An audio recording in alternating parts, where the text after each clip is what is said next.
Eusko ikaskuntza, jakitez.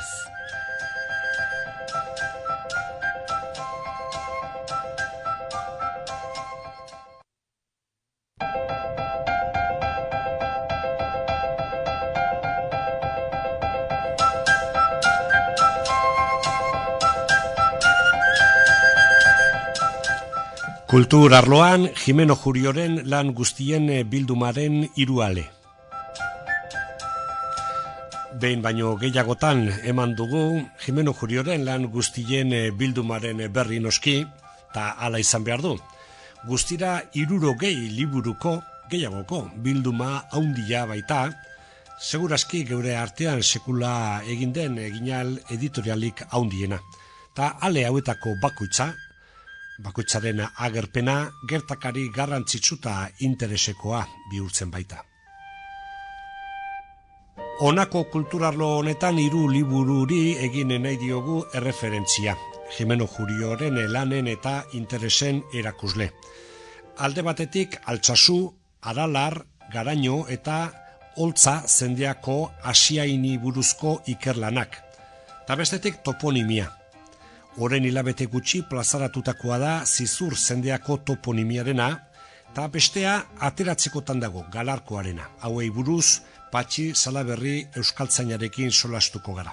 Baina lehendabizi Altsasu, Aralar, Garaino eta Oltzako Asiaini buruzkoaz jardun behar dugu. Roldan Jimeno da lan guztien bildumaren arduraduna eta haren laguntzarekin beraz Altsasutik hasita lan honi erreferentzia.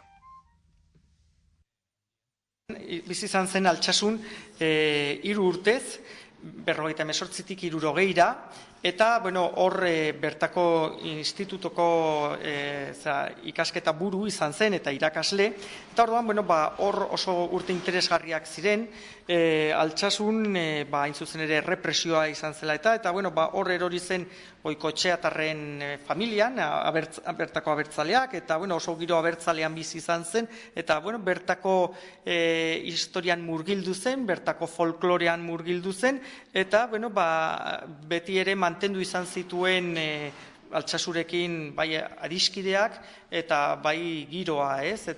Baina etxaiak ere izan zituen Altsasun, esan zazuen. Izugarria.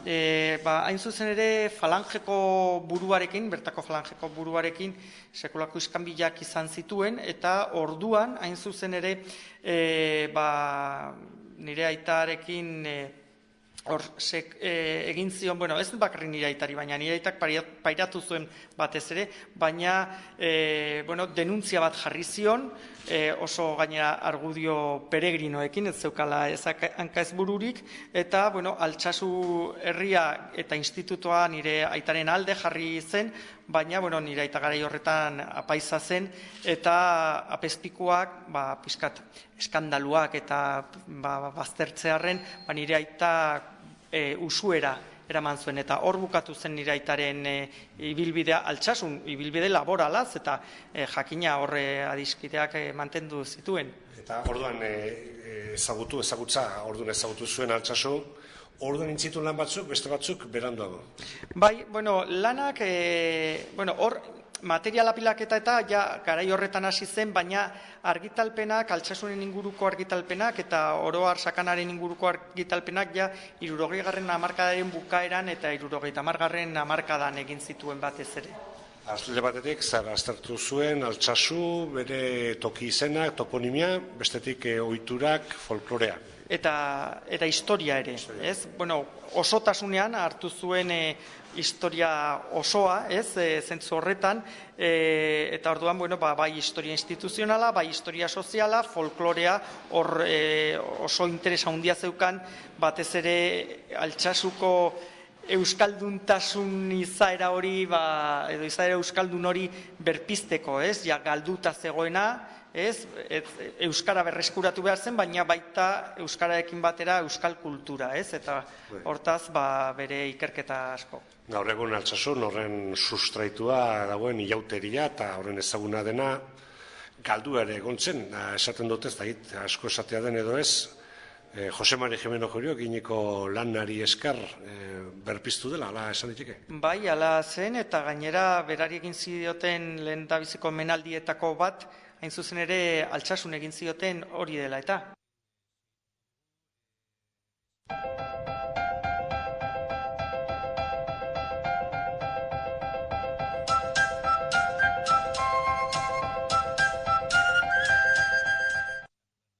Aralarren inguruan edo San Miguelen inguruan egon bazegoen, bibliografia oparoa, tradizio luzekoa, ez, baina faltan zen, hain zuzen ere, lan bat, historia, artea, eta gero, hain zuzen ere, folklorea edo tradizioak batzen zituena, ez? Eta, lehendabiziko aldiz nire aitak egin zuen, zentzu horretan, bibliografia gaurkotuz, eta hor sartu zuen guztia, historia, artea, Teodosioren kondaira, eta gero, hain zuzen ere, irudiak edo San Miguelen irudi horrek ez eragiten duen guztia bai. Baina tradizioaren historia bera ere egin zuen. Alegia, leyenda, elezarra nola eratu zen, ze elementu dauden hor analizatuz noizkoak direnetalakoak esan edo Teodosioren eta hori, baina hori erdiarokoa edo garai barrokokoa edo. Baiz, eta kondaira hau azken batean kondaira bat da, ez daukainolako funtsa historikorik, eta erdiaroaren bukaeran, erdiaroan sortzen da, eta ere ez dugu pentsatu behar oso originala dela, ez, zentzu hornetan San Jorgeren kondairarekin zerikusi handiak ditu, eta hola. Eusko ikaskuntza, jakitez.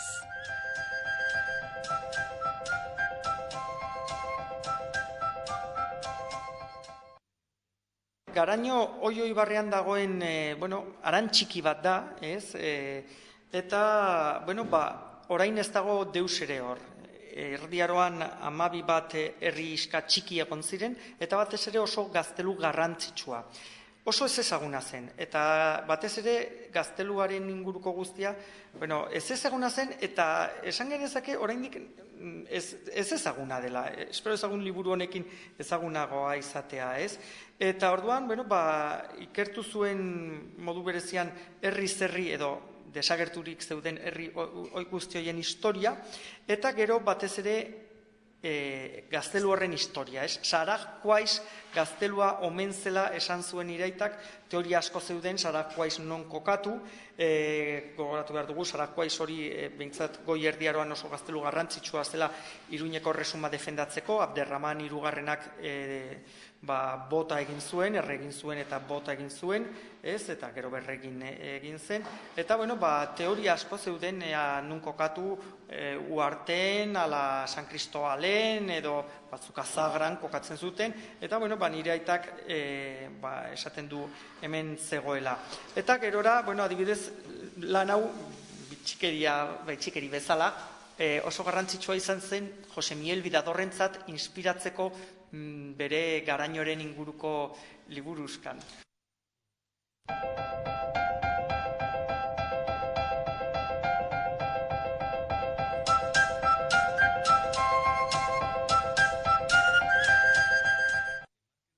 Bera Asiainen egon zen, baita apaiza hor 63tik 69 edo 70 eta orduan, bertako historia ere ikertu zuen, ez? Oso herri txikia da Asiain batez ere, eta oro har holtzako zendea osoa ikertu zuen, baina bat hor Asiaingo historia ikertu zuen, eta bertan, oso historia interesgarria da, eta normalean olako herriak ez dira ikertzen, ez, eta jaun baten herriak dira, ez, eta orduan bere pean daudenak jopuak dira, eta bere egunean aitzindaria izan zen ere historia sozialaren ikuspegitik, ordundik aurrera asko ikertu dira, ez, jaurgoak eta baina bere momentuan ez, eta zentzu horretan oso interesgarria da ikustea, hain zuzen ere, kasu honetan, Asiaingoen grina, haien jaunen kontra borrokatzeko. Hortik ez urruti Izkue, eta Izkueko gaia aztertuta, aktualidadea duen beste elementua. Bueno, bintzat parte batean, ez da, Elizaren ondare, parrokien jabetza, eta gauza gehiago ere. Bai, hain zuzen ere parrokien jabetzaren ikamika honetan, esaten ari dena eta hala da, da lekuz leku aztertu behar dela eta ongi aztertuta parrokia bakoitzaren historia, ez? Eta zaila da askotan dokumentaziorik ez dagoelako, eta batzutan ere zaila delako historia hori egitea, ez? Eta beno, zentzu horretan Izkueko parrokien historia oso interesgarria da, oso, gauza bitxia gertatu zen, hor Izkuen 16 eta 17 mendeen artean parrokia bat desagertu zen, beste bateratu egin zuten, eta zentzu horretan metodologikoki behintzat, eta kasu honetan, ja modu berezian Izkueko parrokientzat, hor jasota dago parrokia baten historia eta parrokia baten jabetzaren historia, ez nola egin, nola hausnartu, zeiturrietara joan, eta bar.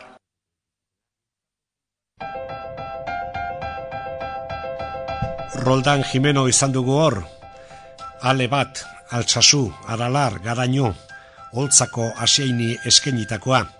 Baina Jimeno Juriok zeuzkan interesetan bestelakoak ere izan ziren eta urte sorta bat eskeni zion leku izenen bildketa eta azterlanari, toponimiari. Zizurko zendeari buruzkoa plazan dagoen hilabete gutxi atera zen, eta bestea berriz Galarkoa aurkeztu behar dute. Toponimia eta toki izenak, izen zerrenda huts baino askoz ere gehiago dira informazio askoren emale. Patxi Salaberri dugu solaskide. Izan ere, toponimia lanen berrikusketaren ardura hartu baitu Patxi Salaberrik, baita hitzaurrekoak egitekoak ere.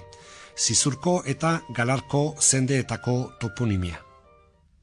Zizurkoa 86an atera zen, Euskaltzaindiaren onomastikon Baskonia bilduman, 86an, behaz, uste lehenbiziko izan zela, onomastikon Baskonia bat, eta gero Galarkoa urrengo urtean atera zen, 87an, onomastikon Baskonia 2 izan zen. Behaz, uste, hori, 24 urte.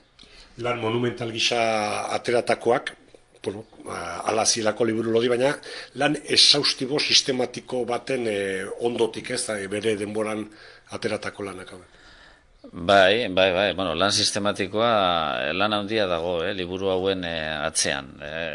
Toponimia biltzean nola egiten den, baina ongi egitekotan lan komplikatua da, eta ordu asko sartu behar dira artxiboan, gero jendaren garaian behar da, datua bildu, mapak egin, mapetan kokatu, gero nola erraten dena, nola ez den erraten, ez dakize honen nola erraten duen, gero dermio bakoitzaren muga zein diren guti gora bera, eta gauza komplikatua da, eta ordu asko eskatzen dituena, bai. Eta sistematikoa, segurazki gehiago behiratuzkeo aterako dira datuak, zeren, dokumentazio handia dago alderdi honetan, eta pentsatzen dut datu berriak aterako direla. Baina, liburu hauetan datu asko daude.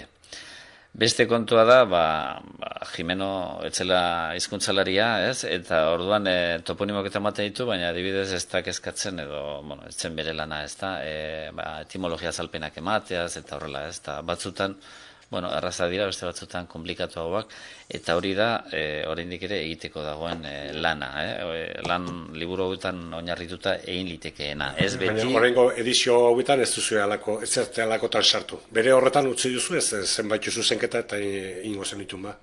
Bai, etimologia azalpenik ez du sartu zen, bestela liburu berriak izango lirateke eta ez Jimenorenak, ez da? Orduan, egin duguna izan du da, olako, lehenbizi, arautze lana, zeren garai hartan, oraindik ere astapena zen eta etzen ohiturarik toponimoak, euskal euskal grafiarekin emateko, ezta? Gero hitzako zendean, uste dut, edantzengoan hasi zen olakoak egiten, ezta?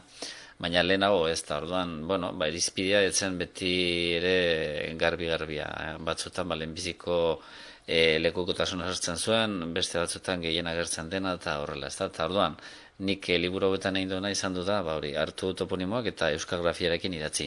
Eta hori ere ez da beti erraza, batzutan aldaera batzu falta dizkigu, tarteko pausoak eta horrela, ez, eta batzutan arriskatu behar izan dut, baina badakit Jimen hori gustatuko litzaiokeela, ez da, bizi balego, olakoa egitea, azkeneko lanetan ola egin zuelako. Eta gero horrekin batean, dena aldatzen da, toponimoen ordena erabat hankaz goratzen da. Ez da berdin, kaskailu zer egin idaztea edo kaskailu kare egin idaztea. Ez ordena aldatzen da eta referentzia guztiak eta dena berrikusi behar da. Eta gero, garbiketa lan ere egin dugu, ez da, askotan, aldaerak sarreratzat izan burutzat ematen baitzituen, ez da, eta horiek kendu eta, beste modu batera eman ditu horiek.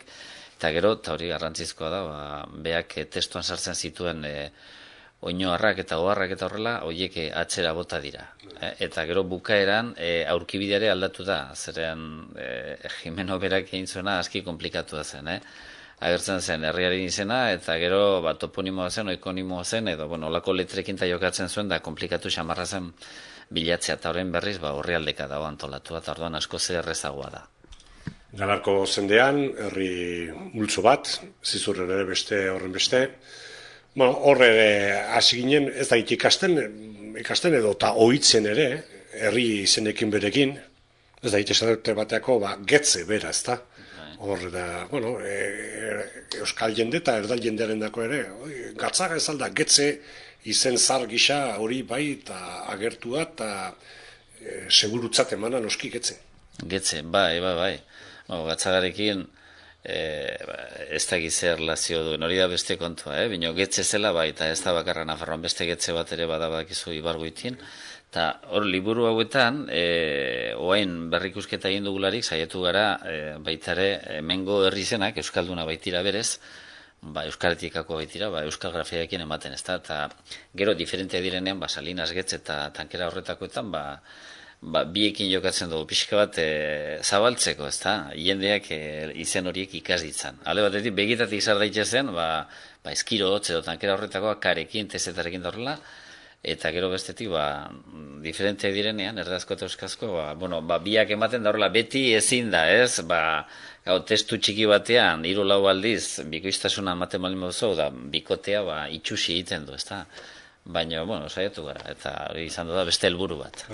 Adibide gisa, aipatu dut, zer ere, eta bakitzuk indako hitzaurrean aipatu duzula, gainera, Iruña ondoko zendea, bat eta bestea, beraz, Iruñarriko euskara nolakoa ote zen, eta hor arrastoa baino gehiago informazioak ere badira, gutxinik lexiko aldetik, ez da sintaxi aldetik ere informazio horik ematen ote duten toki zenek. Bai, gauza franko daude, kontua da, toponimoak aztertu behar dira, eta gero horietatik ondorioak atera. Baina, gauza franko daude, eta hori da, liburu hau duten beste aberastasun bat, ez da, hor biltzen duten, altxor hori, ez. Altxorra askotan lexiko izaten da, hiztegiaren arlokoa hor agertzen dira, inguruntan erabiltzen ziren hitzak, ez, eta, asko daude, ez dakit adibidez, aurkintza edo toki bateko alderdi desberdina bereizteko ibiltzen zen hitzak, ez dakinik agerria, itzina, aldapa, artea edo ertea, aurkaz edo aurkez, erdazko enfrente errateko aurrean, azpia, barrena, bazterra, bea edo pea, berokia, bidea, bitartea, bizkarra, bularra, burua, erreka, ezponda, egia, gaina, garaia, gibela, goiena, goitia, arana, mendia, muga, ondoa, pasajea, portilloa, saietza, sakana, sartzea edo sarrera, sartzea gertzen damen, zabala edo zabalkoa, zelaia, zokoa, zuloa eta beste hainbat, Hori alderdi horretan da, gero, abeltzantzarekin, ekazaritzarekin, eta gero, holako egin lotutako hitz asko daude. Hitz bat ere, nik ez dakit, Iruñerriko euskararen esklusiboa den edo ez, baina gero, ez dautu duguna ere, lan hauen bitartez euntze, eta bere kalifikatzaile guziken, euntze txipi, meharra eta beste, baina euntze, hau, hola, galtzea zut, beste tokitan eta agertzelda hitzau. Oraindik ere bizi dago, larraunen iuntzi erratzen dute, baina euntzea da, berez, Hoi da. Baina aldagaia, baina euntze... Ba, bueno, euntzea da berez, hori batuan, hori da begi eta tankera horretako aldaketa da, berez azpian dagoena euntzea da. Kontu da, Larraungo euntzeak eta Iruñerrikoak berdin-berdinak ere ez zirela, klima ere diferente delako. Alorrak dira, baina neurri ematen du, euntzek zer ematen du?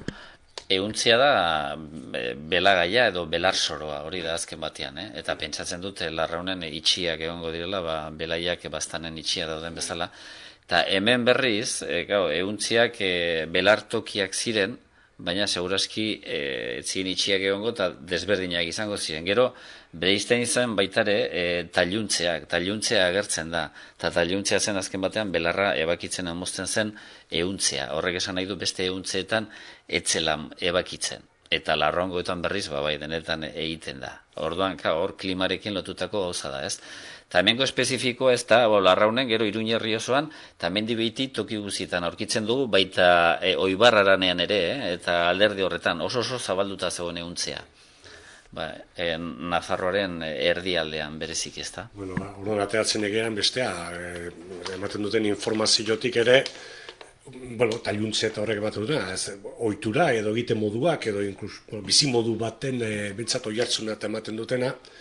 Eta igual gehiago ere, hemen nun baiten badirelako hitz bakarrez, edo izena ez baizik, perifrasi baten bitartez edo, da toki bat nun den edo eta kokatzeko ematen diren erreferentziak, hau esaldi moduan, hau ez da egite, nundik nora, baina bere xixamarra da, kurioso. Bai, hoiei zatzenamenak esaten diegu, oso hitz itxusia da, baina, hola esaten diegu, alemaneko hitza da, eta arra nahi du, esaldi toponimo, ez da. Eta bereziki ugariak dira, zizurko zendean, asterainen eta horrela, gehiago dira, batzuk toponimo dira, da oraindik ere bizi daudenak, toki askotan agertzen dira, Nafarroan bereziki, baina ez bakarrik hemen. Eta holako deskripzio modukoa dira. Eta askotan ez dakigu, Jimeno bildu zituen horiek, dokumentoetan aurkitu zituenak, benetan toponimo hutsa ziren edo erdi deskripzio modukoak. Gaur adibidez, bada bat txaraka txikitzen dena, sakan aldean, ezta? Edo ardiei gatza ematen zaiena, ematen dakiena. Edo dokumentala da, abade Alsaso erorizaneko zulua, hori Alsasun agertzen da, ezta? Eta horietako asko ditugu alderdi honetan. Zizurren adibidez, botzuk erdi deskripzioa dira, esan bezala. Horietako bat, Domingoren intxaurra denekoan.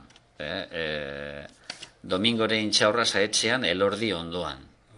Ordan, hori toponimo deskripzio da, ezta, azken batean. Hori eta Galarkoan, adibidez, gilak tirena, gilak, gindak ematen dituen zuaitza, ez da gerezi ondo, baina antzekoa, edo gurbea denekoa, gurbea ardazko pomo esaten diguna, edo ikortea dena, edo irunbide gurutze dena, edo itxaurkoa denekoa, edo pasina denekoa, edo hau politia da, urdeak etziten diren euntzea, edo urdeak etziten diren ondoa. Uinun dira, no dago?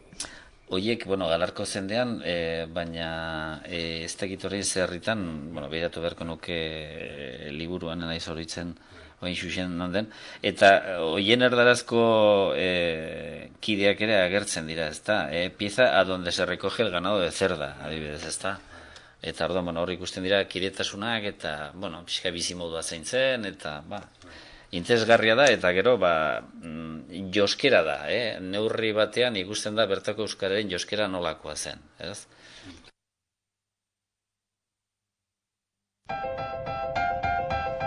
Toponimia, izen bilduma baino askoz gehiago informazioaren emale. Zizurkoa kalean dagoeneko eta Galarkoa laizter ateratzekotan. Aurrez bestelakoa, Altsasu eta beste herri batzurei buruzko ikerlanak. Hoiek denak Jimeno Jurioren lan guztien bilduman ateratakoa. Dagoeneko bilduma honen lanen 3-2 plazaratuak dira, eren bada olaino falta dena eta hoien notizi emanen dugun oski atera ala. Euskal Herria irratian eta kulturarloan aditu dugu, hortaz kulturgintzaren zabalkundea egiteko konpromisoa baitugu eusko ikaskuntzarekin batera. Eusko ikaskuntza, jakitez.